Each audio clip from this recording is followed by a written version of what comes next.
الشیطان الرجیم بسم اللہ الرحمن الرحیم واتبعوا ما تتلو الشیاطین علی ملک سلیمان، اور ان بنی اسرائیل نے اس چیز کی پیروی کی، اس چیز کے پیچھے لگ گئے جس کو شیطان پڑھا کرتے تھے حضرت سلیمان علیہ السلام کی سلطنت کے زمانے میں۔ بنی اسرائیل کی ایک بڑی خرابی یہ بھی تھی کہ حضرت سلیمان علیہ السلام کے زمانے میں جس وقت حضرت سلیمان علیہ السلام کو اللہ تعالیٰ نے انسانوں پر بھی حکومت عطا فرمائی، پرندوں پر، ہواؤں پر، اور اس کے ساتھ ساتھ جنات اور شیاطین پر بھی حکومت عطا فرمائی، تو جنات اور شیاطین کے ساتھ انسانوں کو ملنے جلنے کا خوب موقع ملا، اور وہیں پر انسان کام کرتے تھے، وہیں پر شیطان اور بڑے بڑے دیو اور جنات بھی کام کرتے تھے۔ چاہیے یہ تھا کہ ایسے میں یہ لوگ حضرت سلیمان علیہ السلام کی پیروی کرتے کہ اللہ تعالیٰ نے ان کو سلطنت عطا فرمائی، وہ اللہ کے نبی بھی ہیں، اور ان کے پیچھے لگتے، ان سے تعلیمات حاصل کرتے، ان سے علوم حاصل کرتے، اور اللہ تعالیٰ کو راضی کرنے کی کوشش کرتے۔ لیکن شیطان انسان کے دل دماغ میں ایسی باتیں ڈال دیتا ہے جس کی وجہ سے انسان اپنی سوچ کا زاویہ غلط کر لیتا ہے، اور وہ دنیا میں ترقی کرنے کے شارٹ کٹ راستے تلاش کرنے لگ جاتا ہے۔ چنانچہ ان کے ذہنوں کے اندر بھی یہ بات شیطان نے ڈالی کہ حضرت سلیمان علیہ السلام کو جو اتنی بڑی سلطنت عطا ہوئی ہے یہ بھی در حقیقت جادو کا اثر ہے، اس لیے انہوں نے جنات اور بڑے بڑے شیاطین اور دیووں سے جادو سیکھنے کی فکر شروع کر دی۔ حالانکہ حضرت سلیمان علیہ السلام کو جو کچھ اللہ نے دیا تھا یہ اطاعت کی وجہ سے دیا تھا، اور برگزیدہ پیغمبر فرما بردار بندے ہونے کی وجہ سے دیا تھا۔ اس طرف ذہن لے کے جانے کی بجائے غلط راستہ اپنے لیے منتخب کر لیا، جس کا یہاں پر تذکرہ ہے کہ یہ ان چیزوں کے پیچھے پڑ گئے جو شیطان پڑھتے تھے سلیمان علیہ السلام کی سلطنت کے زمانہ میں۔ وما کفر سلیمان، اور حضرت سلیمان علیہ السلام نے کوئی کفر نہیں کیا تھا، اس لیے کہ شیطان جو کچھ جادو وغیرہ سحر کرتے تھے اس میں شرکیہ کلمات، شرکیہ جملے استعمال کرتے تھے، اور حضرت سلیمان علیہ السلام تو اس سے پاک اور بالاتر تھے، بلکہ صراحتاً بھی یہود، یہ انہوں نے اپنی کتابوں میں بھی لکھا ہے، بائبل ان کی کتاب ہے، اس میں یہ بات لکھی ہے کہ حضرت سلیمان علیہ السلام نے نعوذ باللہ کفر کر لیا تھا، تو کفر خود کرتے رہے اور الزام حضرت سلیمان علیہ السلام پر در دیا، تو اللہ تعالیٰ نے اپنی اس پاکیزہ کتاب میں بڑے واضح لفظوں میں ارشاد فرما دیا کہ وما کفر سلیمان، سلیمان علیہ السلام نے کفر نہیں کیا، وہ اس سے پاک تھے۔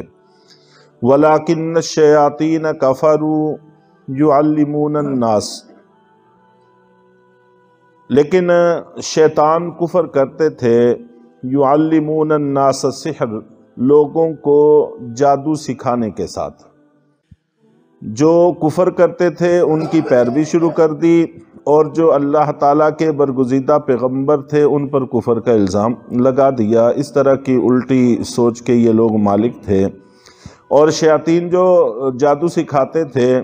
ان کو اس کے اندر چونکہ شرکیہ کلمات ہوتے ہیں اس لیے اس سے کفر لازم آ جاتا ہے۔ وما انزل علی الملکین ببابل ہاروت و ماروت، آگے پھر ہاروت اور ماروت دو فرشتے ہیں، ان کے حوالہ سے بات کی ہے، تو اس سے قبل چند ایک باتیں اگر ہم اپنے ذہن میں رکھ لیں تو بات کو سمجھنے میں کافی سہولت ہوگی۔ زیادہ تر عروج جادو کو حضرت سلیمان علیہ السلام کے زمانے سے ملنا شروع ہوا، اور پھر یہ چلتے چلتے حضرت موسیٰ علیہ السلام کے زمانے تک اپنی بلندیوں اور اپنی انتہاؤں کو پہنچا ہوا تھا۔ اسی وجہ سے اللہ تعالیٰ نے حضرت موسیٰ علیہ السلام کو ایسے معجزات عطا فرمائے जो जादूगरों को भी अच्छी तरह से समझ में आ गए कि ये जादू नहीं है, और बहुत सारे जादूगर वो मुसलमान हुए और आप पर ईमान लाया। जादू भी एक हकीकत है, लेकिन इससे मिलती जुलती भी बहुत सारी बातें, बहुत सारी चीज़ें होती हैं, जिनमें से एक को हम हाथ की सफाई से ताबीर करते हैं।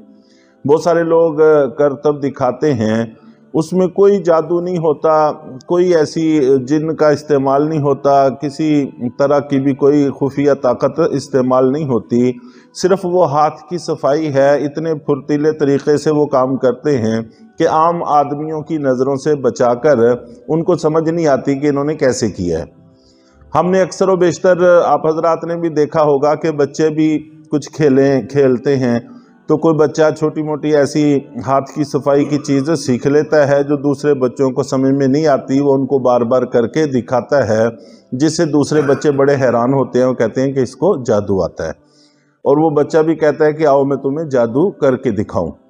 तो हालांकि उसमें कोई जादू नहीं होता, और उन बच्चों को जादू की अभी हवा भी नहीं लगी होती। सिर्फ वो हाथ की सफाई से ऐसे फुर्तीले तरीक़े से दूसरों की नज़रों से बचाकर काम करता है, दूसरों की नज़रों में आने नहीं देता, तो वो लोग हैरान हो जाते हैं, बच्चे हैरान हो जाते हैं। तो इसी तरह जिन्होंने ऐसे पेशे अपनाए होते हैं, चंद एक चीज़ें उन्होंने सीखी होती हैं, और बड़े फुर्तीले और तेज़ अंदाज में वो काम करते हैं कि हमें समझ में नहीं आती। और अब तो नेट पे बसा औकात उनको थोड़ा सा आहिस्ता स्पीड में करके दिखाया भी जाता है कि वो कैसे करते हैं। वो महज हाथ की सफाई होती है, उसमें दूर दूर तक जादू का कोई ताल्लुक नहीं होता। दूसरे नंबर पर नज़रबंदी होती है कि उनको एक आध कोई ऐसी चीज़ आती होती है जिससे वो दूसरों की नज़रों पर दम कर देते हैं, तो फिर जो हकीकत होती है वो उनको उल्टी नज़र आने लग जाती है। बस इतना सा उससे फ़र्क पड़ता है, और इससे ज़्यादा कुछ नहीं होता। तो जैसे एक वाक़या किताबों में पढ़ने का इत्तेफाक हुआ कि एक लकड़ी का बहुत बड़ा पीस टुकड़ा पड़ा हुआ था, और एक आदमी ने वहाँ बीन बजाना शुरू की और लोगों को कहा कि आज मैं ये आपको उठा के दिखाऊंगा। लेकिन चूंकि वो बहुत भारी था, मनों टनों पर मुश्तमिल था, तो इसलिए लोग देखने के लिए जमा हो गए। तो उसने अपने एक दोस्त को छोड़कर बाकी सब की नज़रों पर दम कर दिया, और फिर उस लकड़ी के ऊपर उल्टा खड़ा हो गया, हाथ नीचे और पाँव ऊपर करके खड़ा हो गया। तो उस जो उसका दोस्त था जिसकी उसने नज़र नहीं बंद की थी, उसको नज़र आ रहा था कि ये लकड़ी के ऊपर खड़ा हुआ है, लकड़ी इसने उठाई हुई नहीं है। बाकी सबको ये नज़र आ रहा था कि इसने लकड़ी को उठाया हुआ है, पाँव इसके ज़मीन पर हैं और लकड़ी को इसने हाथों पर उठाया हुआ है। तो इसको नज़रबंदी कहते हैं। और एक आध जुमला ये होता है जिसको वो पढ़कर दम कर देते हैं, तो लोगों को कुछ वक़्त के लिए उस एक मखसूस चीज़ के हवाला से उल्टा नज़र आना शुरू हो जाता है, तो वो इसी को अपनी रोज़ी का ज़रिया समझते हैं। तो इस तरह की एक आध चीज़ वो सीख लेते हैं, तो लोगों को वो नज़र नहीं आता जो होता है, और उसका थोड़ा सा उल्ट नज़र आने लग जाता है। ये नज़रबंदी इसको कहते हैं, ये भी चलता है। और इसके अलावा हमारी बदआमालियों के बहुत सारे नताइज होते हैं। घरों में शयातीन घुस जाते हैं, वहाँ बसेरा कर लेते हैं, और वो तरह तरह से हमें परेशानियाँ देते रहते हैं। उसमें भी जादू का दूर दूर तक कोई ताल्लुक़ नहीं होता। जैसा कि हदीस शरीफ में है कि जब हम घर में दाखिल होते हैं, अगर हम अस्सलामु अलैकुम कहकर दाखिल हों तो शैतान पीछे रह जाता है और हम अपने घरों में दाखिल हो जाते हैं। और अगर बग़ैर सलाम किए घर में दाखिल होते हैं तो फिर हमारे साथ जो शैतान होता है हर वक्त रहता है, वो भी साथ ही घर में दाखिल हो जाता है। और शैतान ऐसी मखलूक है, जब वो घर में दाखिल होगा वो चैन से तो बैठेगा नहीं, ज़ाहिर है कोई ना कोई हरकत, कोई ना कोई शरारत, कोई ना कोई शैतानी करता रहेगा, तो घर में परेशानी का माहौल पैदा करने की कोशिश करेगा। तो हम फिर परेशान होते हैं और कहते हैं कि हमारे घर में जादू है, शयातीन के असरात हैं, हालांकि ऐसी कोई बात नहीं होती। जो केस अब तक लोगों